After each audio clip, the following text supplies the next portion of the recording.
Hai, saya Willy Hardian, coding instructor kalian. Kali ini kita akan coba untuk belajar flowchart yang mungkin salah satu materi populer juga ya di kampus atau di sekolah. Nah, kita akan coba untuk membuat atau mendapatkan total harga dari perkalian antara harga dan kuantiti dengan contoh flowchart seperti ini. Oke, jadi disimak videonya dan juga kalau misalnya belum subscribe, bisa di subscribe, siapa tahu mendapatkan info dan materi-materi yang berguna di masa mendatang. Kita akan mulai dengan menggunakan aplikasinya.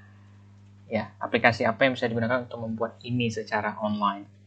Jadi kalau mau gampang kita bisa memakai yang online version, namanya adalah Lucidchart. Lucidchart. Ini no sponsor, ini hanya salah satu app yang bisa digunakan, yang saya juga beberapa kali sudah gunakan.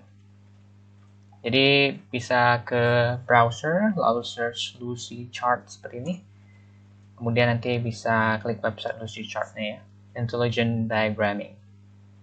Ini bisa gambar-gambar yang lain juga sih, saya flowchart ya. Nah, kemudian nanti login di dalam websitenya. Kemudian setelah login, dia akan otomatis membuka contoh tampilan setelah loginnya seperti ini. Kemudian mungkin sebelum ini dia ada beberapa pertanyaan mungkin seperti survei ya. Ini as a business dia perlu tahu juga sih kayak ya kita gunakan ini untuk apa gitu. Ya, untuk survei aja kita isi-isi sih. Setelah itu dia ada tutorial sedikit.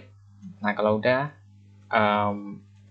kalau nggak perlu lihat videonya juga bisa aja sih langsung mulai start new lalu blank document. Otomatis dia akan membuka empty document seperti ini. Nah, dia ada 3 pricing gitu ya saat ini. Nah, kita pakai yang free aja udah oke kok. Dia bisa membuat atau membolehkan kita untuk create 3 dokumen baru. Ya. Seperti ini contohnya. Dan juga secara default, flowchart itu sudah menjadi fitur utamanya sih ya, sudah ada include di dalam sini. Kalau seandainya belum ada, maka kita bisa cari di sini sih, import data. Kemudian ada beberapa tab kan yang bisa dicari kan. Kita bisa pergi ke shapes, lalu kita cari flowchart. Nah, di sini flowchart untuk centang, checklist, kemudian kita use selected shape untuk bisa mengambil shape atau munculkan fiturnya di sini. Kalau misalnya seandainya di sini belum ada ya. Nah, jadi ini yang kita akan pakai beberapa hal. Oke. Di sini juga bisa tambah page baru sih ya, seperti di spreadsheet. Nah, saya buatnya di page 2 ya.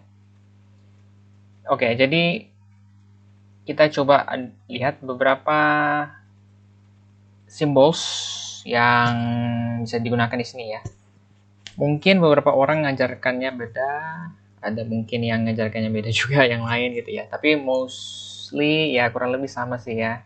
Dan sebenarnya kunci utamanya kan apakah flowchart ini membantu supaya orang yang kita berikan itu mengerti atau tidak kan. Sebenarnya tujuannya itu. Apakah orang yang kita berikan informasi ini paham atau tidak. Nah, jadi kita akan coba mulai dulu dari yang paling simple, namanya adalah Terminator. Apa ini Terminator? Apakah film? Bukan ya. Ya, ini simbol untuk biasanya paling sering digunakan untuk start dan stop, mulai dan selesai. Ya, untuk sebagai patokan mulainya kapan, selesainya kapan. Nah, pasti dalam suatu program pasti ada mulai dan pasti ada stopnya dong. Ya gak? Nah, pasti dua hal ini yang kita akan pakai. Jadi kita ganti namanya menjadi yang lain ya. Untuk mengganti teks di Lucidchart ini tinggal double klik aja di sini. Kemudian otomatis kita bisa mengganti teksnya. Misalnya di sini mulai. Teksnya apakah bahasa Indonesia, Inggris, sebenarnya sih nggak masalah. Kembali lagi apakah ini bisa dipahami oleh orang lain, developer lain atau tidak, dan juga dipahami oleh gurumu atau dosenmu atau tidak. Pastinya ya. Nah, ini kita ganti juga menjadi selesai. Oke. Tadi apa yang kita mau buat adalah sebuah program untuk mendapatkan total harga ya dari perkalian antara harga satuan dan juga quantity, jumlah dari produk yang dipilih. Ini main topiknya ya. Oke, jadi programnya seperti apa? Anggaplah kita butuh apa di sini. Berarti kita membutuhkan variables.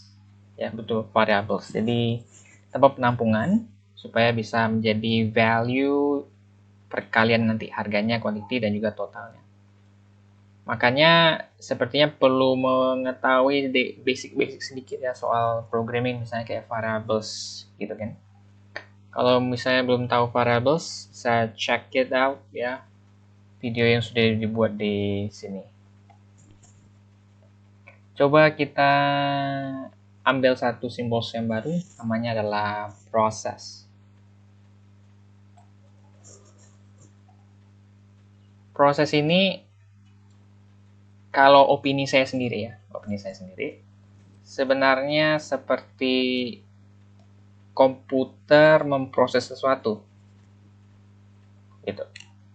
Simpelnya, komputernya bisa memproses sesuatu. Apa yang diproses? Oke. Nah, untuk membuat variabelnya, sebenarnya kita bisa memakai proses juga sih. Oke. Jadi taruh di sini proses. Kemudian di sini kita akan ganti menjadi pembuatan variabelnya. Apa saja variabel yang kita butuhkan kan? Tadi ada total harga, harga dan quantity. Tapi kalau ini tidak mau dari sini dulu, boleh aja sih. Misalnya mau langsung di sini juga boleh. Misalnya apa yang kita bisa gunakan, seperti yang kita tahu ya kalau misalnya pernah belajar ya sebelumnya, yaitu ini. Ini apa nih? Kalau kita hover ke sini atau arahkan mouse kita ke sini, ini namanya adalah I/O atau input output. Berfungsi untuk input, bisa berfungsi untuk output. Jadi kita ganti ini misalnya masukkan harga dan quantity. Berarti kita tahu perlu masukin harga dan quantity gitu kan ya. Nah, nanti kita lihat ya kurang lebih kenapa butuh ini nih. Nah, terus setelah masukin harga pasti nanti ada perkaliannya kan ya. Perkalian antara harga dan total kita pakai. Nah, tapi kita ambil yang baru dulu karena nanti yang proses ini mau dipakai di awal. Oke. Kita kalikan apa? Harga sama total ya. Harga sama quantity ya. Perkalian pakai asterisk star simbol seperti ini ya. Bukan X dong pastinya ya. Nah, dikali. Terus apa yang kita tampilkan? Yaitu total harganya. Di input, diproses, habis itu di output dong. Ya, apa outputnya? Yaitu total harganya. Tadi pakai input itu pakai simbol seperti ini ya. Jajar genjang. Ya, kalau ini persegi panjang ya. Nah, kita pakai yang sama juga, input output lagi. Untuk menampilkan harga. Tampil dan total harga. Oke, nah supaya lebih jelas lagi total harga, kita mau kasih tahu bahwa harga dan quantity ini dimasukin ke total harga kan, supaya yang di print itu total harga. Sebenarnya kalau ini mungkin bisa aja kayak gini ya, cuman kan kayak gini maksudnya, tampilkan kayak gini ya, bisa aja sih ya. Cuman biasa kita masukin dulu ke dalam variabel biar lebih rapi. Nanti tinggal di print nama variabelnya, sehingga kita tulis di sini total harga sama dengan harga kali quantity. Oke. Seperti ini.